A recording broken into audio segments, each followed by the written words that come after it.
Olá, povo de Deus, segundo domingo do tempo comum, 16 de janeiro de 2022. Nossa reflexão de hoje é a partir de Isaías 62, de 1 a 5, 1 Coríntios 12, de 4 a 11 e João 2, de 1 a 11.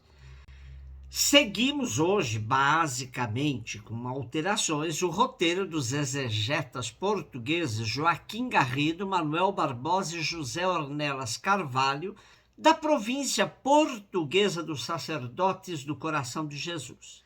O livro do profeta Isaías, na sua totalidade, tem 66 capítulos, porém ele compreende um período histórico muito longo, o que inviabiliza dizermos que é um só o seu autor.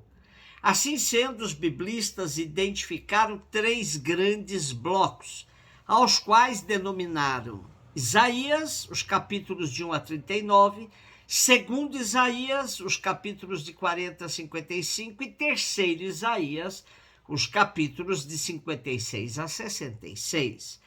Ainda assim, se percebe com clareza que em cada um dos 3 blocos há fragmentos de outros autores. Sendo assim, podemos dizer que nosso texto de hoje faz parte de uma coletânea de textos que se convencionou chamar de terceiro Isaías.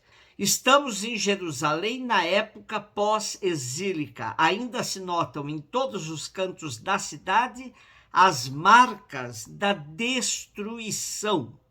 Os poucos habitantes da cidade vivem em condições de extrema pobreza, perseguidos pelo fantasma da humilhação passada, acossados pelos inimigos, e esperam a restauração do templo e sonham com uma Jerusalém nova, outra vez bela e cheia de filhos, que viva finalmente em paz. Apresentar Jerusalém como esposa de Javé leva o povo a imaginar um relacionamento cheio de amor do esposo pela esposa. Um esposo sempre fiel e disposto a perdoar sua esposa pelos erros cometidos. Jerusalém é uma esposa nada fiel. Trocou Javé por outros deuses, isto é, praticou a idolatria, e isso era imperdoável em todo Israel. Mas o profeta insiste que haverá novas núpcias entre Javé e Jerusalém, em novos moldes, não porque Jerusalém se converteu, mas por extremado amor de Javé.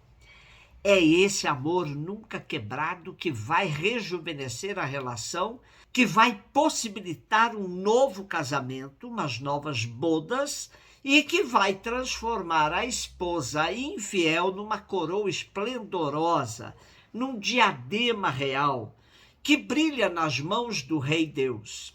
Também é de sublinhar a alegria de Deus pelo refazer da relação. O Deus da aliança quer, com toda a força do seu amor, fazer caminho ao lado do seu povo. E só está feliz quando o povo aceita esse amor que Deus quer partilhar e que enche o coração de todo ser humano de paz, de vida, felicidade. 1 Coríntios 12, de 4 a 11. Esse trecho da primeira carta aos Coríntios é profundamente pneumático, onde o apóstolo ressalta a ação profunda do Espírito Santo na comunidade. Porém, por detrás desse texto tão bonito estão os conflitos fortes que existiam entre os coríntios. Uma comunidade cheia de dons, mas também, e por isso mesmo, cheia de disputas. Como gosto de dizer, como é difícil administrar vaidades. É exatamente o que Paulo está tentando fazer. O Espírito distribui os carismas na comunidade para o bem de todos, mas alguns se serviam deles para ostentação, para disputa. Mas uma comunidade é composta também por pessoas que não têm carismas extraordinários. E era fácil, nesse contexto, serem considerados cristãos de segunda.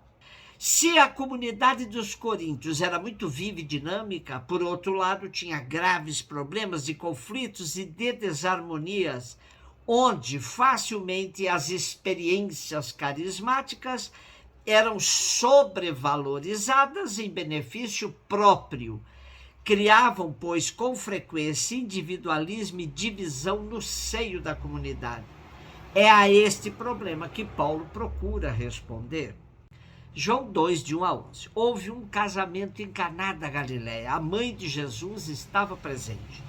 Também Jesus e seus discípulos tinham sido convidados para o casamento. Como o vinho veio a faltar, a mãe de Jesus lhe disse: eles não têm mais vinho. Jesus respondeu-lhe: mulher, por que dizes isto a mim? Minha hora ainda não chegou. Sua mãe disse aos que estavam servindo: fazei o que ele vos disser. Estavam 6 talhas de pedra colocadas aí para a purificação que os judeus costumam fazer. Em cada uma delas cabiam mais ou menos 100 litros. Jesus disse aos que estavam servindo: enchei as talhas de água. Encheram-nas até a boca. E Jesus disse: agora tirai e levai ao mestre-sala. E eles levaram. O mestre-sala experimentou a água que se tinha transformado em vinho. Ele não sabia de onde vinha, mas os que estavam servindo sabiam, pois eram eles que tinham tirado a água. O mestre-sala chamou então o noivo e lhe disse: todo mundo serve primeiro vinho melhor, e quando os convidados já estão embriagados, serve o vinho menos bom. Mas tu guardaste o vinho melhor até agora. Este foi o início dos sinais de Jesus.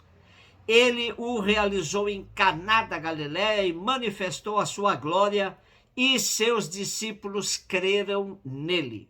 Temos hoje o primeiro sinal de Jesus apresentado por João numa primeira sessão do seu evangelho, onde o evangelista explicita o programa de Jesus. E João deixa claro que a narrativa das bodas de Caná pertence à categoria dos sinais, semeion em grego. São ações indicadoras, simbólicas, que nos desafiam a buscar o sentido por trás das palavras, uma realidade que transcenda a narrativa. Portanto, o pior que podemos fazer com esse texto é ficarmos presos ao fato de Jesus ter transformado a água em vinho e não percebermos a apresentação do programa de Jesus, o noivo do vinho melhor. Sendo assim, vamos em busca da realidade maior que nosso texto de hoje nos aponta. O cenário de fundo é o de um casamento. Ora, o cenário das bodas ou do noivado é, como vimos em Isaías na primeira leitura, um quadro onde se reflete a relação de amor entre Javé e seu povo. Dito de outra forma, estamos no contexto da aliança entre Israel e o seu Deus. A essa aliança vem, em certa altura, faltar o vinho. O vinho, elemento indispensável na boda, é símbolo do amor entre o esposo e a esposa. Recordar a propósito como Isaías compara a aliança com uma vinha plantada pelo Senhor que não produziu frutos, bem como da alegria e da festa. Constata-se, portanto, a realidade da antiga aliança.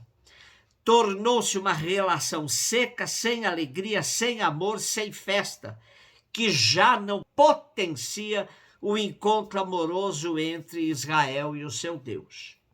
Esta realidade de uma aliança estéril e falida é representada pelas 6 talhas de pedra destinadas à purificação dos judeus.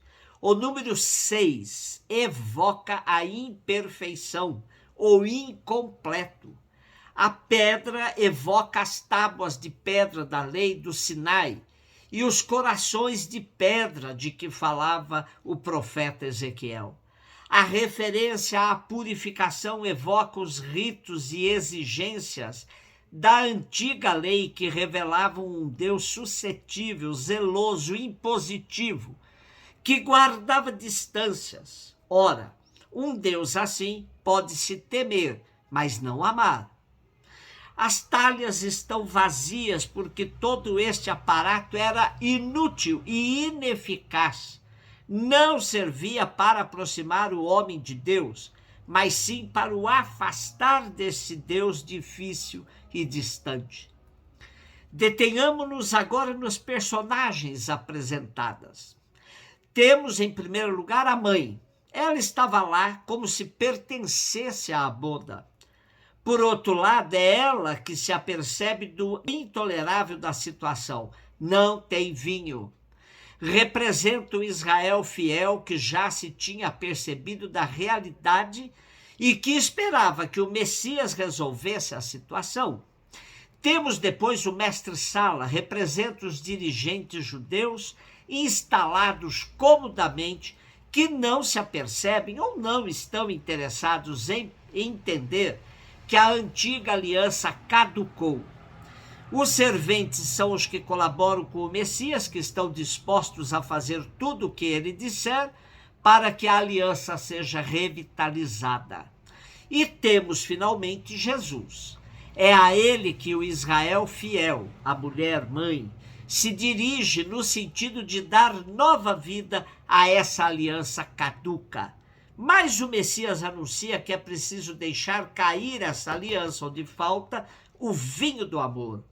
Mulher, por que dizes isto a mim? Minha hora ainda não chegou. A hora de Jesus não será para preservar as instituições antigas, mas para apresentar uma radical novidade. Isso acontecerá quando chegar a hora. A hora é, em João, o momento da morte na cruz, quando Jesus derramar sobre a humanidade essa lição do amor total de Deus.